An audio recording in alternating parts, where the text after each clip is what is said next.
Cast your mind back, if you can, to the year 2000. Lots of momentous stuff happened that year. Team GB won 11 golds at the Sydney Olympics, the Tate Modern opened its doors for the first time, and the whole world was going nuts for a revolutionary new reality TV show called Big Brother. And the chances are that if you can remember all that, you can also remember another new entrant into the UK's public consciousness that year, and that was the original Skoda Fabia. It was a truly pivotal car for Skoda. This was about the time that the Czech manufacturer stopped being a figure of fun in the UK and started being taken seriously as a manufacturer of very decent cars. And the new Fabia was a big part of the reason why. Fast forward 21 years and we now find ourselves in Gdansk in Poland for the launch of the all-new 4th generation Fabia. The question is, can this Fabia be as game-changing for Skoda as the original? We'll be finding out over the course of the next few minutes, but before we begin, why not leave us a cheeky like? And also please do subscribe to our YouTube channel. When doing so, remember to hit the bell icon to turn on notifications so that you never miss a new CarGurus UK video. In terms of looks, you could say that there's not much here that's revolutionary. It's all fairly reminiscent of the Fabias that have gone before, and there are many styling features shared with Skoda's larger hatchback, the Scala. It's typical Skoda in terms of ethos as well.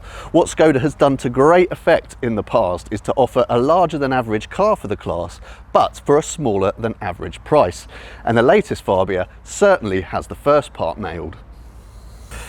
Open up the boot and you'll find a space that has the beating of pretty much every super mini rival. In fact, the official figure of 380 litres is identical to that of the Volkswagen Golf and Seat Leon, both cars that actually sit in the class above. It's actually bigger than you get in a Ford Focus as well, never mind the Fiesta that the Fabia is actually supposed to be competing with. You can also fold the rear seats down to free up even more cargo carrying space, although doing so does leave a step in the floor, and the backrests also lie at a slight angle. It's just as roomy in here. The Fabia was already one of the roomier cars in the super mini class, but this latest one is 11 centimetres longer, with 9 of those to be found between the front and rear axles, and that means much more generous legroom. I'm 6'1", so I'm no Litland, but with the front seat set to my driving position, I've still got room to stretch out. The Fabia has also grown in terms of width, so carrying 3 in the back isn't out of the question, although whoever winds up in the middle will have to straddle a hump in the floor. No surprise that things feel just as roomy in here as well, but what might surprise you if you aren't already familiar with Skoda's products is just how classy it feels in here. Long gone are the days when Skoda's felt like the poor relation to other VW Group brands, and rather than having a built to a budget feel, this car feels as posh and as sophisticated as pretty much anything else in the class. Yeah, there are 1 or 2 hard plastic panels to be found, but that's normal for the class, and they're interspersed with glossy inlays and cool fabric inserts that really jazz things up. Like with almost every new car these days, the dashboard is dominated by a central touchscreen system. The one on this car is the optional 9.2-inch system that cost you extra. Depending on which trim level you go for, you get either a 6.5-inch or an 8-inch touchscreen as standard. But the good news is that they all come with Apple CarPlay and Android Auto. You'll also notice swanky digital dials, but again, these are an optional extra. It all looks good and works reasonably well with sharp graphics and logical menus.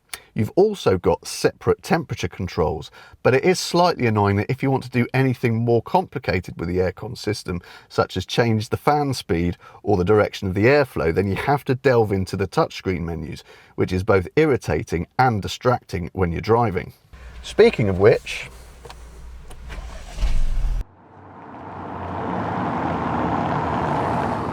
Fabia buyers have 5 petrol engines to choose from: 1 litre units with 64 or 79 horsepower, 1 litre turbos with 94 or 108 horsepower, or a 1.5 turbo with 148 horsepower. The one we've got here is the more powerful of the 1 litre turbos, mated to an optional 7-speed twin clutch automatic gearbox. We've tried this engine in countless VW Group cars, and like we've come to expect, it's really sweet in the Fabia too. It pulls keenly from low revs and it revs eagerly, so there's enough fizz on hand to keep you moving along easily and effortlessly. Fast it isn't, but in a car like this, you'd take an easy life over outright pace any day. It's impressively quiet and smooth when you've got a few revs on as well, but when you're idling, you do feel a few annoying vibrations through the seat. The gearbox isn't ideal either.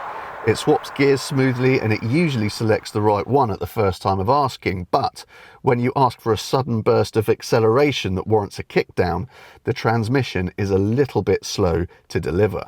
Another important thing to note is that this car is built on something called the MQB A0 platform. Now that probably doesn't mean a heck of a lot to you, but it's essentially the platform upon which all the latest small Volkswagen Group cars are built, such as the Polo, the T-Cross, the Seat Ibiza, the Skoda Kamiq, the Audi A1, etc, etc. And what it all means is that the Fabia is off to a very good start dynamically. This is a car focused very much on comfort, and whatever your speed or whatever the state of the surface beneath you, it does a really impressive job of mopping up lumps and bumps. And aside from a bit of road noise, it's an impressively quiet car too, which also helps keep things relaxed. Granted, you do feel a bit more body roll in bends than you do in a lot of other super minis, but it's nothing excessive and the car still feels precise and tidy and light. Light is also a word you could apply to the steering, and there's not a great deal of feedback on offer either, but you will be pleasantly surprised by how quick and how responsive it is. The new platform also means that the new Fabia should be a lot safer than before. First of all, the structure is much stiffer and it also supports most of the latest safety systems.